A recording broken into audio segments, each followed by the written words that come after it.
عليكم ورحمة الله تعالى وبركاته. متتبعين قناة مطبخ أمينة، إن شاء الله يا ربي تكونوا بخير وعلى خير. اليوم بإذن الله غادي نديروا خبيزات ديال الشعير.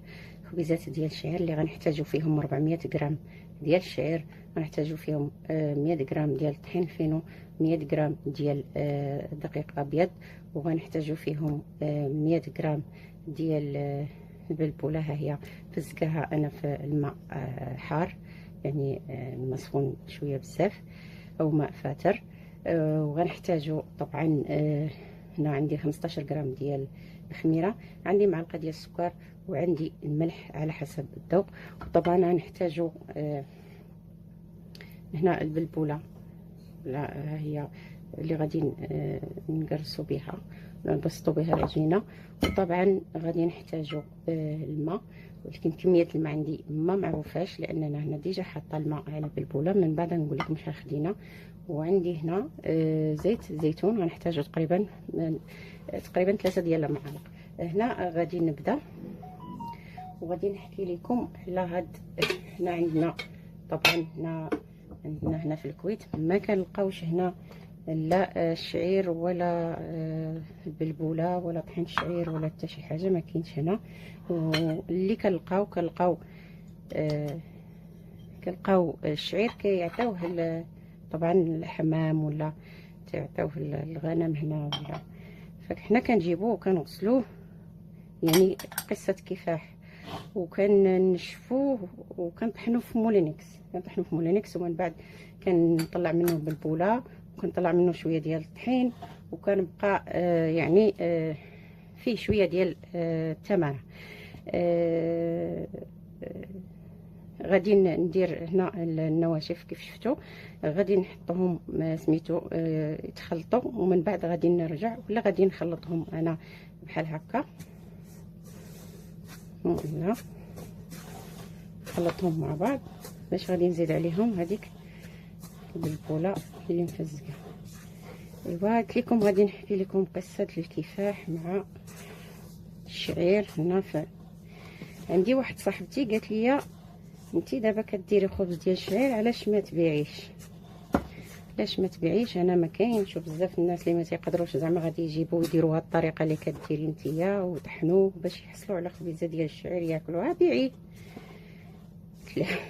قلت على التماره اللي كنضرب عليه انا، لا كنت كناكل فيها ودقات سمعت الباب دق، غنهز الخبزه ونحطها في عبوني، قال نبيعو. نحطها في عبوني، لا سمعت الباب دق باش ما يشاركني فيها حتى واحد. غندير قضيه داك الفقيه اللي قال لكم كان كياكل البغرير مدهون بالزبده والعسل، سمع صاحبه جاي داخل عندو ويز التوصيل قلبو على راسو وحط عليه القبض، ويدخل صاحبه قال لي ما كسي الفقيه شتك عرقان، قال لي غدا داك اللي معرقاني هي ديالي انا. دابا لا سمعت شي وحده دقات الباب نهز الخبزه نحطها في عبوني، لان فعلا كنضربوا عليه تمره، ماشي سهل فعلا، ماشي سهل، يعني كنضربوا عليه واحد مشقه باش نحصلوا على، ماشي سهل باش تجيبي، ماشي حيت ما كاينينش هنا مطاحين، ماشي بحال المغرب كاينه مطحنه كتغسليه وتنظفيه وتديه المطحنه كيطحنوه لك كتجيبيه كتغربليه وانت مساليه. هنا لا، هنا كطحنيه مولينكس شويه قلب شوف شويه كتقدري كاع حتى تغربليه هذا، وكتلقاي داك سميتو غليظ، مازال غليظ بزاف، وكترجعي مره ثاني. عفوا جا التليفون وما كملتش معكم. انا درت العجينه، هي تعجنات. الحين حطيت اخر شيء حطيت تقريبا واحد 3 المعالق ديال زيت زيتون، وغادي نديرهم باش غادي يتعجنوا. مهم هذه هي قصه الكفاح ديالي مع الشعير هي هذه. انتم كيفاش كتشوفوا باش كتعرفوا راه مطحونيت في الدار، انتم يعني كتلقاو بعض الحبات مازال شويه كبار، بالرغم ان يعني كنديروه في الطبق وكنسفوه وكنحاولوا نحيدوا منه ديك الغليظه ونعاود نرجعوا نطحنوها باش كنطلعوا شويه ديال البلبوله وكنطلعوا شويه ديال الطحين. كيف كتشوفوا هي راه مازال سميتو.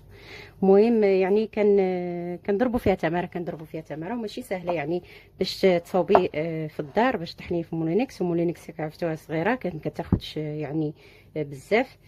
وهنا ما كاينينش مطاحين. الا بغيتي كدير دوك اللي كيطحنوا العطريه عندهم دوك ولا البهارات عندهم دوك الماكينات كبار، ولكن ما كاين اللي كيبغي يطحنها لك، كاين اللي ما كيبغيش يطحنها لك، وبعيد بالنسبه لي انا شويه بعيد وكيبغي يعني الوقت خصك باش تمشي وباش ترجعي. المهم غادي نكمل العجينه ونرجعوا باش نشوفوا ان شاء الله التكميل. دابا كيف كتشوفوا هانتوما راه العجينه ديالو كتكون خفيفه خفيفه خفيفه.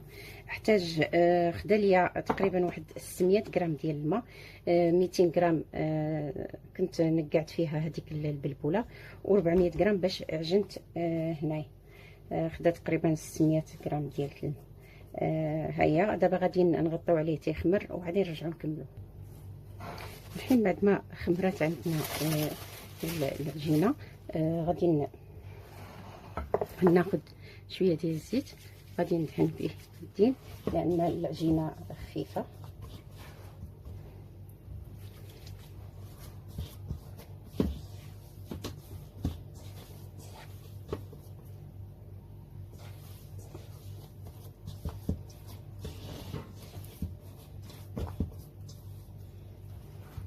كنطلع منها داك الهواء.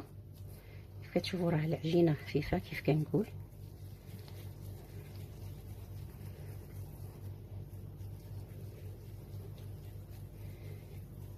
كناخد كويرات غير صغار بحال هكا، كندهنهم بالزيت ونحطهم هنا.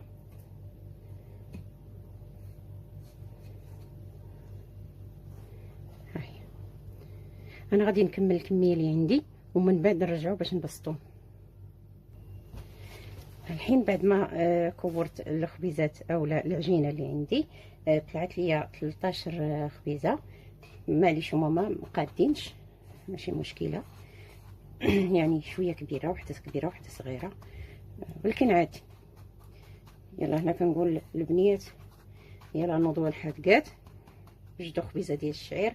ولا وقيلا هنا الجيل ديال طيور الجنه ما كياكلش خبز ديال الشعير كاع. قول لي كولي عدتي فرحانه به وما كاع مسوقين لي ياك.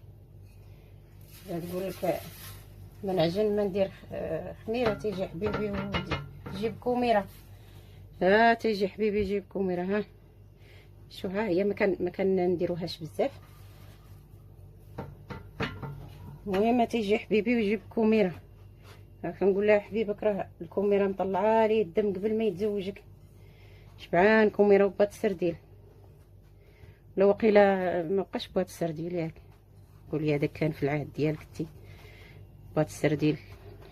شرفنا دابا ولا قولي الطاكوس ولا بانيني كنتاكي ماكدونالدز. ياك بنيات ماكدونالدز. قولي هذاك الشعير هذاك خبز الشعير اللي تيسير ديريه فرحانه بيه سيري كولي عدتي. يلا كل جيل وجيلو، ولكن كيبقى داكشي الاصاله، كيبقى شو سميتو التراث، كيبقى الحاجه البلديه كتبقى ديما زوينه دائما. مهما تنغيبوا عليها ترجعوا ليها. ايوا تنضحك معكم بنات طيور الجنه، عندكم تقلقوا مني. قلت لكم ديروا خبيزات، ما قلت لكم حتى حاجه. انا غادي نكمل نبسط الخبيزات اللي عندي كاملين ونخليهم يخمروا تقريبا واحد ربع ساعه حتى ثلث ساعه، ونشعل الفران دائما 200 درجه، يكون سخون مزيان من التحت. طبعا هادشي راه كلشي الحمد لله عارفينه، ايوا كنذكروا به. هذا هو الشكل النهائي ديال الخبيزات ديالنا ديال الشعير. كيف كتشوفوا ها هما راه كيجيو رائعين.